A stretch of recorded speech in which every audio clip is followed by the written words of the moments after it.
Number 6, the 47 rule.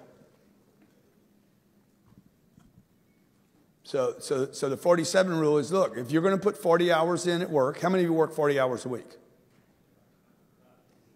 Let me see if you work at least 40 hours a week. Okay? How many of you in the room work 60 hours a week? Good for you. How many work 80 hours a week? And you're like, how many of you complain about it too? Like, God damn, I did 100 hours this week. Shit, quit complaining, man. You should be bragging about it. There's going to be a day where you can't work. You're going to wake up one day and say, I wish I could go to work. Nothing works anymore. So quit complaining about it. I always say, man, you bragging or complaining? Oh, man, I work 100 hours a week. I remember when I was part-time.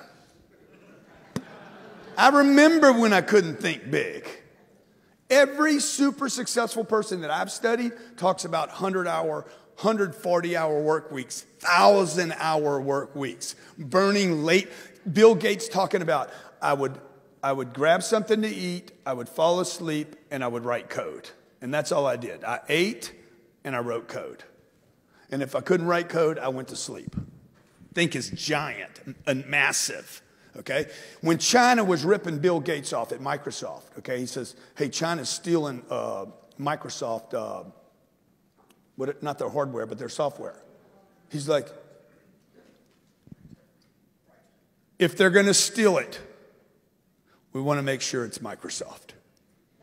And I was like, man, the thinking's brilliant, right? It's like, if you're going to rip anything off, make sure you're ripping our product off, okay? So change your thing. 40% rule means, the 47 rule means this. I spend 40 hours working for somebody, spend at least 7 hours working on yourself every week.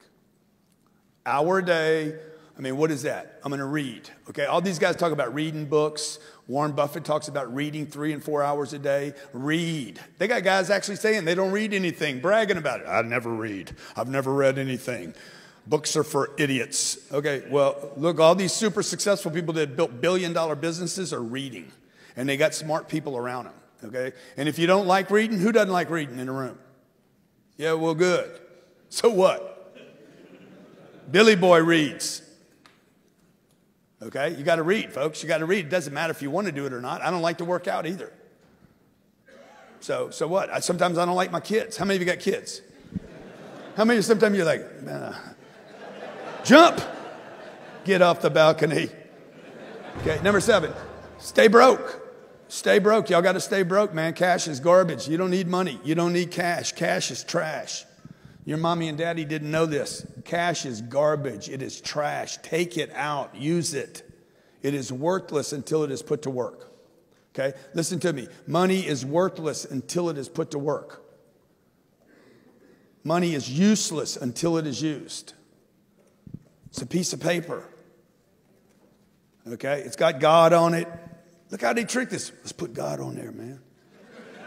Okay, we'll put Ben Franklin. It wasn't God's idea to have his name on a piece of paper. Everybody agree with that? That's a pitch. Come on, man. Put Ben Franklin on this. Right? He's a president. Okay? Like he ain't my president. He dead. And then we act like it's sacred, and I got to keep it and protect it, and now it's mine. This is what Brandon was doing this morning. We're talking about currency. If you look up the word, it comes from current. Current flows. It has to be in circulation, right? It's plentiful. It's a piece of paper. It's only valuable when I take it out of my pocket, get it out of the system, and put it to work. If I give it to the bank, if I call up Wells Fargo today and say, here's $100, what are they going to do with it? They're going to convert it. Instantly convert it into digits, and then they will send it out 9 times. Almost 10x. Never lose money. Number 8, never lose money. Okay? Now, if I leave this $100 right here on this table, on this podium, is there a chance I'm going to lose that money? If I go buy a piece of marketing, if I say, hey, Frank, go buy me an ad on Facebook. Or, hey, ad, take a YouTube video that we did. We already got a bunch of impressions on this YouTube video. Put $100 behind that YouTube video, and let's see if we can get a couple more people to see it. Which would be more valuable? This, I leave this right here. How many believe if I leave this here all weekend, somebody at Turnberry will take it? Jeff? Huh? Shit, Jeff will take it. He runs the place. The Sofers will take it. The son will take it. I steal everything. This is my hotel. My daddy taught me right. Okay? Never lose money. And if you're sitting around with cash in your wall, if you're sitting around with cash, you're going to lose the money. If you leave your money in the bank, you're losing money. Everybody agree? Okay, you're going to negative rates. We will go to negative rates in America. We will go to negative rates. Germany's negative rates right now. Japan's been negative for, 3 or 4 or 5 years. We will go negative in this country. Right now, you're earning 0.0012 at the bank. You're earning 1/8 of 1%. So compound interest in the 70s, compound interest was a real thing. That does not exist today at 0.0012. You can't compound a fraction of a 1% and expect anything to happen. Okay, cash flow is what you want. You don't want cash, you want cash flow. How many investors here? How many of you invested with me? Let me see hands again. Okay, good. Did you get a check this month? Every month, 17th of the month, bang, he gets his check. What did I pay you this month? $3,300. $3,300. We just did $1 million with you. Yeah, give him a big hand. This is the kind of guy you want to know right here. Now,